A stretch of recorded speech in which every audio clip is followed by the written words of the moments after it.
অথচ মদিনার নবী বলেন গরিবেরা ধনী লোকের 500 বছর আগে জান্নাতে চলে যাবে। আল্লাহর বান্দা বলে বিবি দেখো,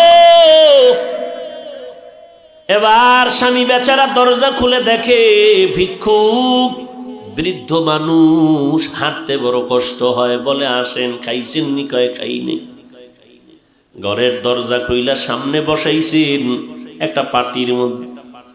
ঘরে গেলেন, বিবি তাড়াতাড়ি কিছু দাও খানার জন্য। খানা দানা তেমন নাই, যা কিছু আছে দিয়ে তরকারি দিয়ে খানা দিল। আল্লাহর বান্দা খানা দিলেন।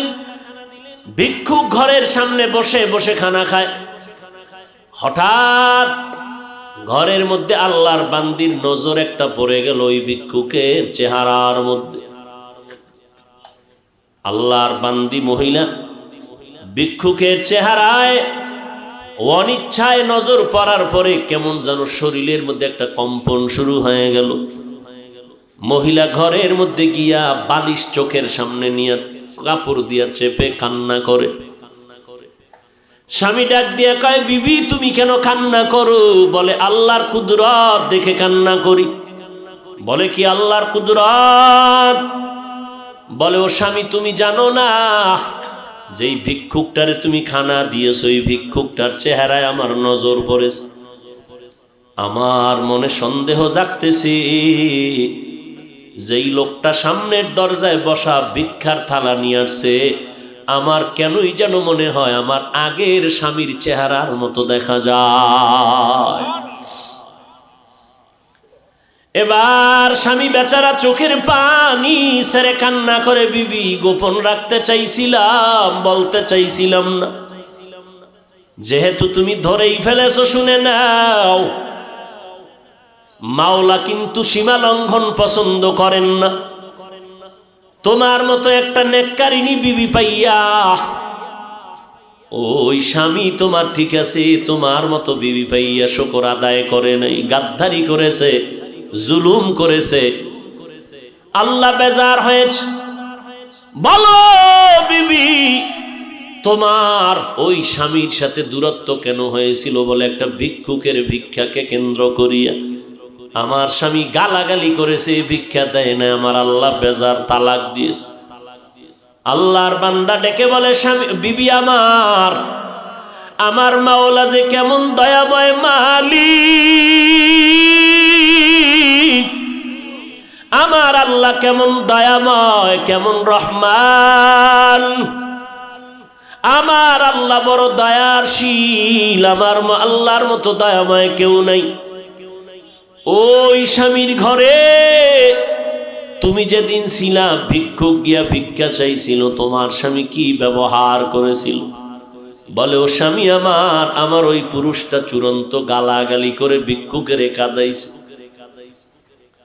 এবার ডাক দিয়ে কয় বিবি ওই দিন ভিক্ষুক ভিক্ষা চাইছিল, কিছু দিয়ে দিলেই তো হয়ে যেত, কিন্তু গাদ্দারি করার কারণে ভিক্ষুক এমন কান্না দিছে। আল্লাহ তাআলা ওই ভিক্ষুকের শুধু এখন ভিক্ষাই দেয় না, ভিক্ষা দেওয়ার আসল মালিকটা পর্যন্ত ভিক্ষুকের মাওলায় হাদিয়া দিছে। ওই দিনের ভিক্ষুক আর কেউ না, আমি স্বামী ছিলাম ওই দিনের ভিক্ষুক। আমি আমার মালিকের কাছে কান্না করার কারণে আজ আমারে আল্লাহ শুধু ভিক্ষাই দেয় নাই, আল্লাহ তাআলা ভিক্ষা দেওয়ার পুঁজি বড় মুক্তার দানা তোমাকে আল্লাহ আমারে হাদিয়া দিয়েছে। শুকরে নেমাত নেমাত আফজু কুনাত, কুফরে নেমাত আজকাফত বিরু কুনাত, হামদুলাকা শুকরে লাকায়া জুলমিনান, হাজিরিয়া নাজরি বরহালে মা। এরে যুবক, বুড়া হওয়ার আগে যৌবনটারে বড় নেয়ামত মনে করিয়া কদর কর।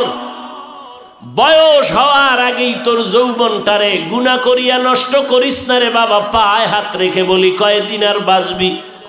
এই চিত্রাং নামের মহামারীতে যুবক মরিয়া গেল, গাছ পড়লো ঘরের উপরে, যুবকও মারা গেল, স্ত্রীও মারা গেল, কন্যাও মারা গেল। কয়দিন আর বাঁচবি রে যুবক? আজকে থেকে তওবা কর, আমার আল্লাহ শক্তি দিছে, শক্তিটারে দিনের কাজে লাগাও। আমি বলি না তুমি মাদ্রাসায় আসো, টুপি পরো, পাগড়ি পরো, আমগো মতো হুজুর হয়ে যাও, না, একবারও না। স্কুলে পড়ো আলহামদুলিল্লাহ, কলেজে পড়ো আলহামদুলিল্লাহ, চাকরি করো, ব্যবসা করো আলহামদুলিল্লাহ। তবে আমার মাওলার সাথে এতদিন যে গুনাহ করছো, আমার মাওলার থেকে দূরে সরছো, গাদ্দারি করছো, গুনাহ কইরা কইরা নেয়ামতের ঘুমটাকে নষ্ট করে, চেহারা নষ্ট করে ফেলছো। আজকে থেকে তওবা করে নেও, মা বাবার দোয়া নিয়ে চলবা, 5 বেলার নামাজ ছাড়বা না। তোমার মতো যুবক স্কুল কলেজে পড়ে, 5 বেলার নামাজি অভাব নাই, তুমি কেন পারবা না? তোমার মতো বান্দা কৃষি কাজ করে, নামাজ ছাড়ে না, ড্রাইভারি করে, নামাজ বাদ দেয় না, তুমি কেন পারো না রে বাবা? আল্লাহর ধরাটাকে তুমি স্বাভাবিক মনে করছো, আল্লাহর কোরআনটাকে মিথ্যা মনে করেছো। আমার আল্লাহর ধরা বড় কঠিন, আমার আল্লাহর কথা সত্য, সব কোরআনে বয়ান আছে।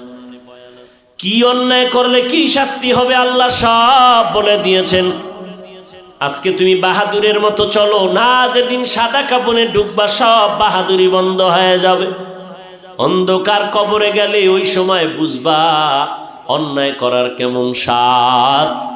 অতএব আল্লাহর কোরআন সত্য মনে করিয়া, নবীর কথা সত্য মনে করে, ওলামায়ে কেরামের কথা সত্য মনে করিয়া আল্লাহর কাছে তওবা করে নাও।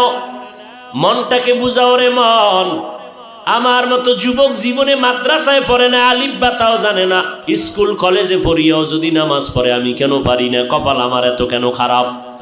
আমার মতো বান্দা যদি ড্রাইভারি করে, র্যাব, আর্মি, পুলিশ, বিডিআরের চাকরি করে, কোটি টাকার ব্যবসা করে, নামাজ পড়ে, আমি কেন পারি না? এরে আম্মা জানের, আপনার মতো বহু মা এখনো এই এলাকার মধ্যে আছে, 5 বেলার নামাজ পড়ে, রাতে তাহাজ্জুদের নামাজও পড়ে, পর্দা করে, হালাল খায়, বেপর্দায় কোথাও যায় না। ও আম্মা জান, আজকে সময় আছে, তওবা করে নেন। বৃদ্ধ বাবাজিরা, আল্লাহর কাছে তওবা করেন। কয়দিন আর বাঁচবেন?